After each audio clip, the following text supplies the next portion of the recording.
Black Mirror. ¿Todo el pasado por delante? Desde aquel mítico primer episodio en el que los secuestradores de la princesa piden para su liberación que el primer ministro británico tenga sexo con un cerdo en un estudio de TV, Black Mirror se transformó en una serie de culto. Aunque las primeras temporadas mantuvieron un nivel superlativo, el gran salto a Netflix, recuerden que ese no fue el origen, no empezó en Netflix, y la inclusión de mayor cantidad de episodios por temporada, al principio eran 3, luego terminaron siendo 6, hizo que la serie sufriera, por lo menos desde mi punto de vista, algunos altibajos, especialmente en aquellos capítulos que fueron como más experimentales o en los que parecía ser el núcleo o en los que, a ver, ¿cómo decirlo? O en los que lo que parecía ser el núcleo de la serie era incluido como de manera forzosa. Me refiero a la cuestión tecnológica, ¿no? Es decir, cuál era el núcleo de la serie. Bueno, la tecnología, pero sobre todo las posibilidades de la misma en un futuro inmediato. Esto es lo que la hace a la serie, digo, tan perturbadora y lo que determinó que no fuera fácil ubicar a Black Mirror en el ámbito de lo que se suele entender por ciencia ficción, al menos en sus primeras temporadas. A partir de, de su debut en 2011, entonces, Black Mirror anticipó o leyó lo que estaba a punto de suceder, o en todo caso, llevando al extremo fenómenos del presente, estableció una crítica demoledora al estado de cosas actual. Solo por nombrar algunos ejemplos. The Waldo Moment, el capítulo 3 de la segunda temporada, expresaba el espíritu antipolítica en Occidente y la devaluación del debate público cuando, ustedes se acordarán, en un personaje de animación que solo insultaba a sus oponentes y finalmente acaba participando en las elecciones, no las gana, pero le va muy bien, recibe como muchos votos, ¿no? Otro ejemplo podría ser el del capítulo White Christmas, jugando con la cuestión de lo que hoy llamaríamos la cancelación, en este caso mostrando cómo en un futuro próximo, como quienes cometieron un delito podrían ser bloqueados, pero bloqueados de la vida real, como se bloquea algún contacto indeseado en nuestras redes sociales. Bloqueado significaría, por ejemplo, que camine por la calle y que la gente no lo pueda ver. Eh, Puedo seguir, déjenme nombrar algunos más. Está la parodia fabulosa, este es del capítulo 1 de la sexta temporada, que es Joan is awful, digamos, Joan es horrible, que es una crítica demoledora digamos, eso por un lado, que es una parodia al propio Netflix. ¿Se acuerdan cómo es la historia? Donde cada uno podía tener una serie personal que la pasarían en Netflix. Después, otra sería, por ejemplo, la crítica demoledora al sistema de crédito social, que en realidad hoy ya existe en China, y que nos limita, por ejemplo, en China, el acceso a una vida plena según criterios de moralidad y buen comportamiento ciudadano. ¿Se acuerdan de ese capítulo? Había una chica que, bueno, si se portaba bien con la gente, entonces había una aplicación del gobierno que la controlaba, entonces le sumaba puntos. Y le sumaba puntos, le permitía acceso a determinadas cosas y a la inversa, ¿no? Si se portaba mal, si pasaba un semáforo en rojo, bueno, esto ya existe. Hated in the Nation es el capítulo 6 de la misma temporada, sí, de la misma temporada, que es la tercera, en el que se muestra, por ejemplo, cómo funcionan las tormentas de mierda en las redes sociales. Ese capítulo es fabuloso. Aparecen unas abejas ahí, es extrañísimo.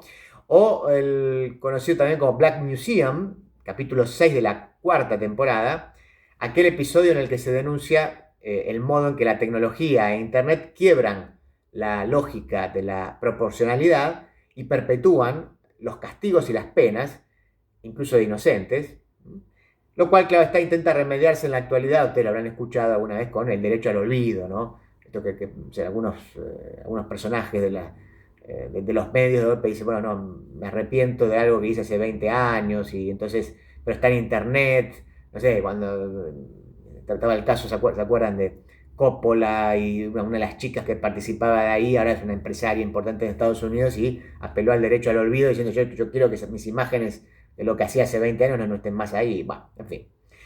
Lo cierto es que Black Mirror ha vuelto en este caso con su séptima temporada, la cual incluye 6 capítulos que aún, por lo menos para mí, insisto, con ciertos altibajos, parecen estar por encima del nivel mostrado en las últimas temporadas. El elenco incluye a estrellas como Emma Corrin en el episodio de Hotel Reverie, quizás el único donde aparece forzadamente la dosis de wokismo que Netflix necesita. Después lo van a ver, no quiero adelantar, pero está un nivel de forzamiento de las cosas insólito, no importa. A su vez también es verdad que ese capítulo al mismo tiempo puede interpretarse como una parodia a esta necesidad de reversionar clásicos del cine, que es algo propio del wokismo, por cierto, también. También está Paul Giamatti, que seguramente lo conocen, y si no lo conocen por el nombre, cuando vean quién es se van a dar cuenta, en el capítulo Eulogi. Es un capítulo fabuloso, es conmovedor, es exquisito, aunque la verdad que ahí la cuestión tecnológica podría haberse obviado, porque ya en sí mismo es un capítulo fabuloso.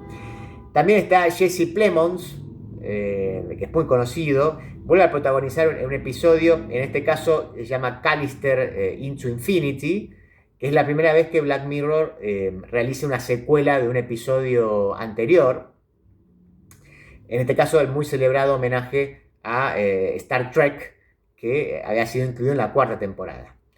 En esta continuación a la cuestión de la clonación digital, hablando de este capítulo en particular, se le agrega la exploración de lo que podría ser una suerte de violación de los derechos humanos, lo dicen así en el capítulo.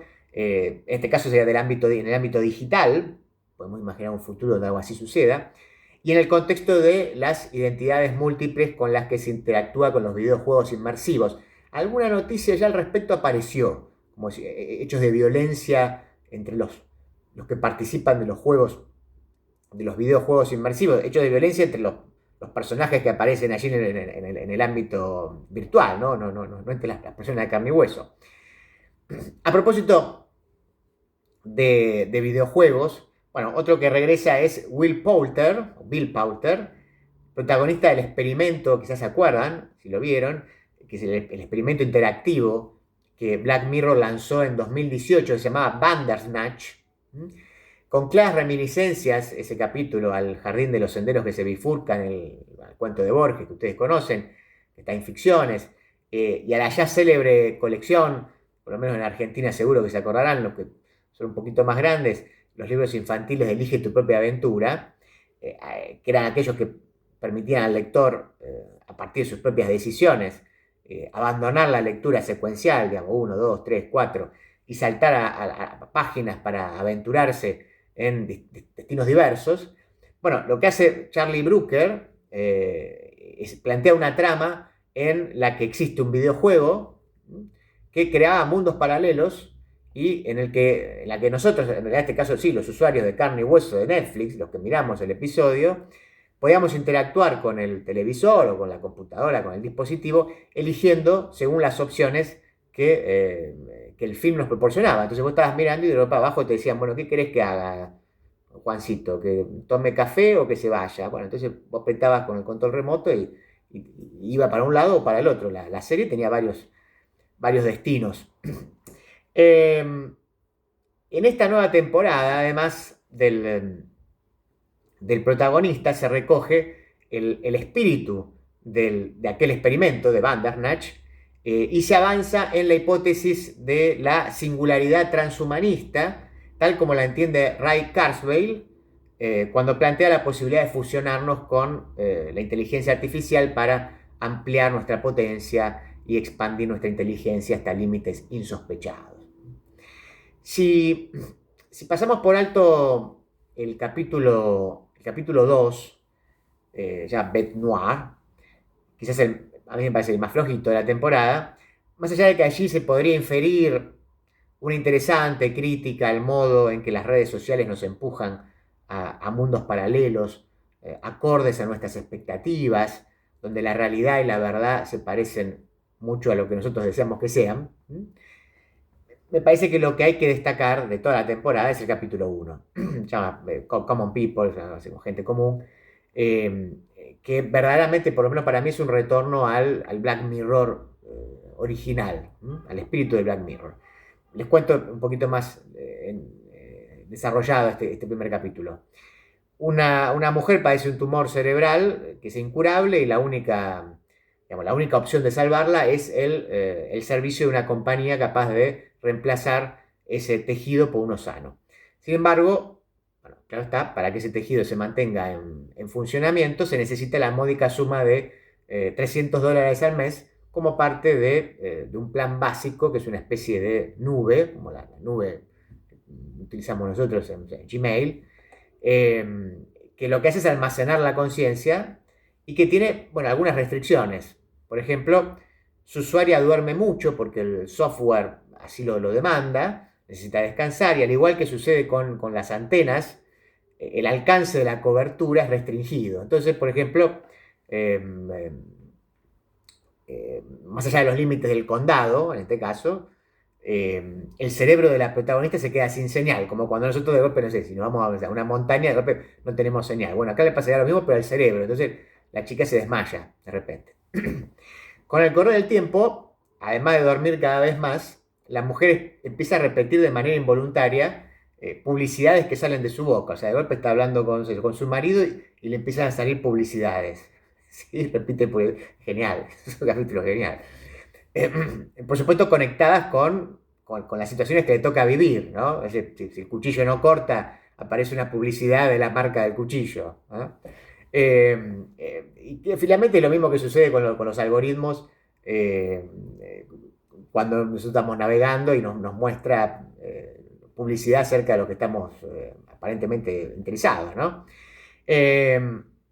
Y claro, ¿qué sucede? Entonces, bueno, van a la compañía y dicen, mire, está pasando esto, y ahí la buena señora le dice, bueno, sí, lo que pueden hacer es pasarse a un pack premium de $800 que tiene alcance ilimitado, o sea, pueden irse de viaje, pueden irse a la montaña, y además elimina toda publicidad. No les adelanto el final por si no lo vieron, pero el día a día se vuelve insoportable, ¿sí? Porque es imposible, es una familia pobre, es imposible para ellos costear el valor de la aplicación, del pack premium, que a su vez todo el tiempo va sumando opciones más costosas, lo cual lleva al marido incluso primero a horas extra, porque el marido tiene una devoción, un amor total por esta mujer, y finalmente hasta termina el marido realizando, participando, y esto también ya existe, por cierto, lo que podríamos llamar la parte oscura de Internet, donde hay personas que se humillan a cambio de dinero, ¿no? Se exponen ante la cámara a determinados desafíos, por ejemplo. En el caso del capítulo mostraban, bueno, que el personaje terminaba bebiendo su orina, entonces la gente le decía, a ver, bebete tu orina y te doy acá $50, ¿no? Y bueno, lo terminaban haciendo, o se sacaba un diente solo ahí con una tenaza y alguien le daba $10. En fin, para ir cerrando entonces, y en síntesis, a ver, cada nueva temporada de Black Mirror se enfrenta, creo yo, a dos grandes problemas. El primero es haber dejado la vara demasiado alta después de sus primeras temporadas. Y el segundo es que la realidad, por momentos, parece ir más rápido que la serie. Es tan vertiginoso el cambio que no sabemos si decir que la realidad ha devenido Black Mirroriana o, con el ya citado Borges, afirmar que Black Mirror tiene todo el pasado por delante. Esto expone a la serie a una encrucijada, porque Black Mirror pierde su fuerza cuando deja de lado ese espíritu que la caracterizó originalmente. O sea, lo terrorífico de la tecnología está a un paso. Esa es la clave, ¿no? Esa es la clave. O sea, no se trata de naves espaciales o conciencias duplicadas en el ciberespacio, por más que haya capítulos que sean así. Es el uso de la tecnología ahora, las posibilidades de la tecnología en un futuro demasiado inmediato, demasiado inmediato. Por eso, Black Mirror tiene el problema de la velocidad con que la realidad avanza. Esto es porque su efectividad está en jugar al límite del futuro cercano, al límite.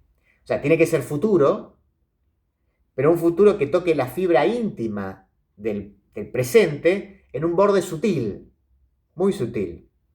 No muy cerca, no muy cerca, para que podamos tener una distancia y tomar conciencia, no muy lejos, para que aceptemos que nuestro vínculo problemático con la tecnología no es un asunto del mañana, sino de hoy. Por cierto, ¿vale la pena la séptima temporada? Por supuesto, claro que sí.